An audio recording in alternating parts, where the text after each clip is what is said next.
The iBreakfast has been around for years, and our job basically is to take the revolution that's generally being created by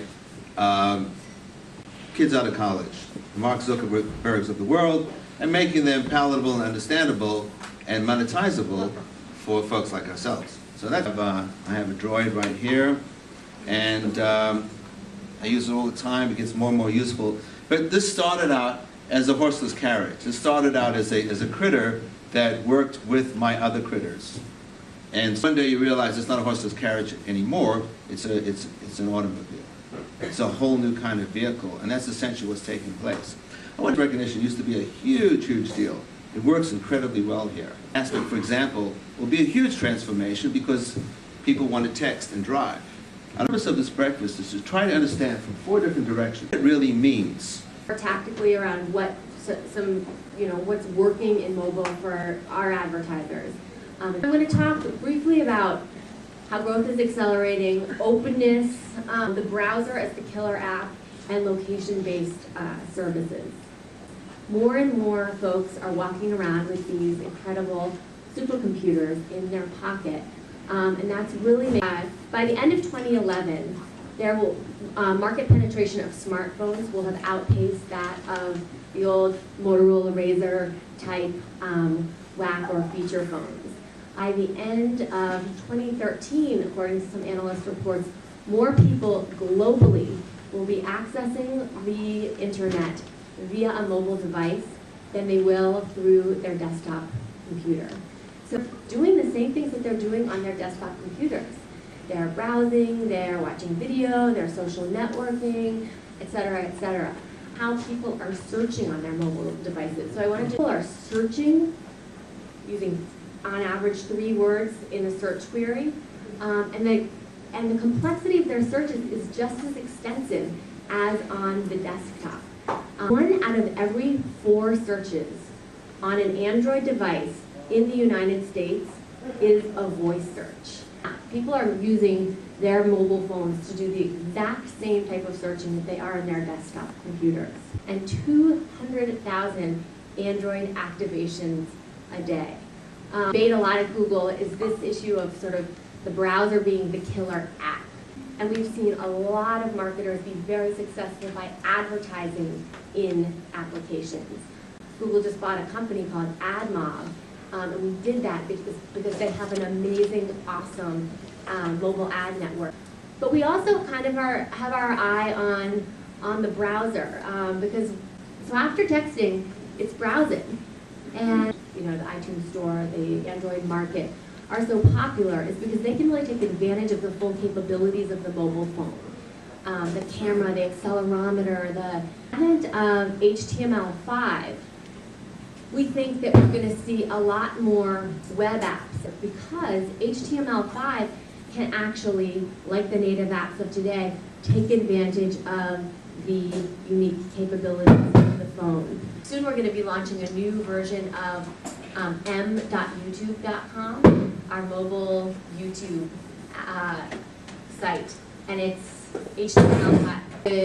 Know what's going on with apps? Be there now. But think about your desktop computer. Nowadays, a lot of what you need is in the cloud. It's on the internet. You're not downloading as much stuff. And we think the mobile space is going to evolve in that same direction. And the last thing that I think is really important and really cool are the location-based services aspect of mobile. So I said earlier that people are doing on their mobile device all the same things that they're doing on their desktop computer. Note that there are some things about the mobile device that are unique. The mobile device isn't a desktop. It has eyes, a camera, it has ears, a microphone that you can speak in, it has skin that you can touch. It's a very sensory device, and it's always with you. It knows where you are. 1 out of every 3 searches on a mobile device has local intent. And we think that this is pretty significant. Device is so powerful because you're really connecting with someone when they're actively seeking for information through search, or they're actively engaged in content through an app or browsing the web. But if you add location into the mix, it puts a whole new dimension into the relevancy function, because you can actually talk to someone when they're closer to point of sale. So we just launched a feature in Google, in our search ads, where if you search for donuts, let's say, and Dunkin' Donuts comes up, it will actually tell you where the closest Dunkin' Donuts is and give you a mileage to that closest point of sale. And there's a lot of exciting things that you can do. So let me just show you now, really briefly, a couple of these things, and then I think I've exceeded my 10 minutes. So with mobile, just as on the desktop, you can connect with customers while they're searching, while they're watching video, while they're in apps, or while they're browsing. And here are a couple of sort of ways that people are doing that effectively. So we talked about search. So here someone has done a search for air conditioning. And you see the search result at the top of the page. There's 2 of them on a mobile device, and then 3 more down below the rest of the search results. So one of the things that has just taken off for Google is called click to call. So you can see that in this ad, the top one from Sears has this click to call functionality. So they've got their regular text ad, but they also have a phone number because the mobile device has a telephone on it. And so what we can do with this ad is you can certainly click through the website, but a user can also click on the phone number and make a call. And a lot of times that's what you want to do when you're using your mobile phone. Phone and location extensions are really working. We've seen an increase, 6 to 8% click-through in ads that are enabled with these extensions versus ones that are not. Example of click-to-call, it worked so well in search, we thought, why not bring it into content? And so here's a CNET app, so I click on the phone, and I can make a phone call. Another interesting sort of mobile twist on search comes in the form of offers and maps. So here someone's done a search for women's Adidas. So you see the phone number there at the top. There's also an offer option and a map option. So let's check those out. Here's a coupon for 15% off a $75 purchase, which you can bring into the nearest Adidas store, which happens to be, and you can email it to yourself if you want to save it for later.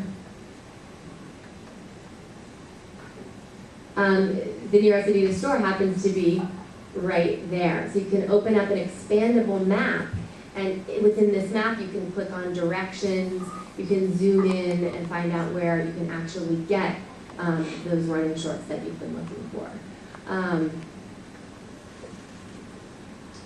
So obviously, so that's some cool things that are going on with search. I talked a little bit about YouTube. Very, very, very, very, very first thing that you need to do, and we are shocked by how many people are not doing this, is you need a mobile optimized site.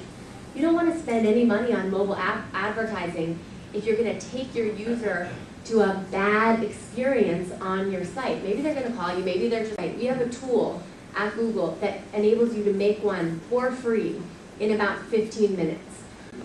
It's not going to have the complexity if you have a very, very deep and rich desktop site, but it's worth making a pared-down mobile site, especially if you're really investing in a mobile campaign. We're a huge company and very decentralized. Channels are responsible for their own mobile strategy. Businesses think about mobile. In other words, this apps, I totally agree with Jesse about the importance of the mobile web. Personally, I think a lot of media companies have gotten a bit distracted by apps. It's all the buzz, but we're increasingly seeing a fragmentation there. It's not just all about iTunes now with Android apps, with carriers having the constant across all these devices. I think there's a figure, something like 82% of people with Android devices perform mobile searches. Until we figure out a way for content that has yet to be cached. Actually, 2 words speak for the importance of mobile web, I think. The 2 S's, search and social. Search and social, because search is so important. And the other part of it is social. I just saw a statistic the other day. In the past year, or 2009 to 2010, people accessing Twitter via mobile devices increased by 347%. Of content, if I Twitter a link to an interesting article, or put it up on Facebook, or if a media company has their own Facebook page,